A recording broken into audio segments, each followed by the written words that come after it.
Genesis 17:9-14. So God's covenant with, yesterday God promised to give Abraham a lot of the land and a lot of offspring.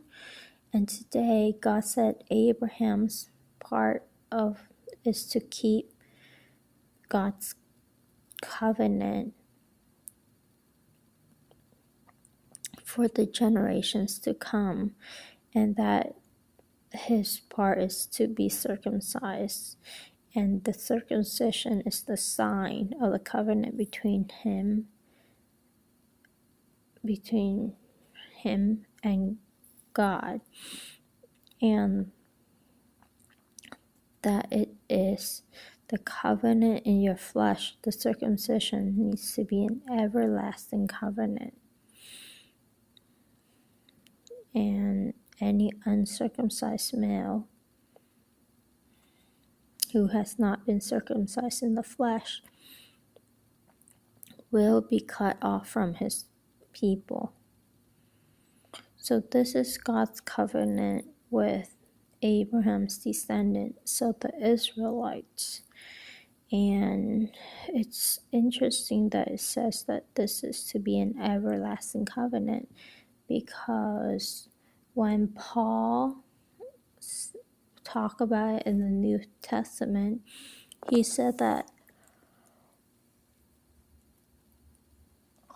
it's it's pretty much like a non-issue, because Jesus came and fulfilled Jesus came and brought salvation. So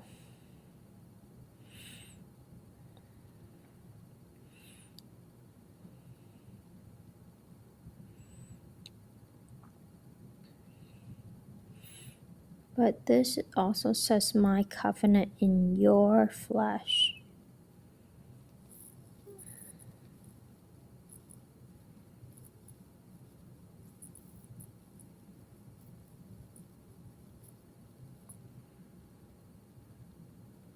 You are to undergo circumcision. So Abraham is to undergo circumcision, and every male among Abraham will be circumcised for the generations to come. My covenant in your flesh, so Abraham's flesh, is to be an everlasting covenant.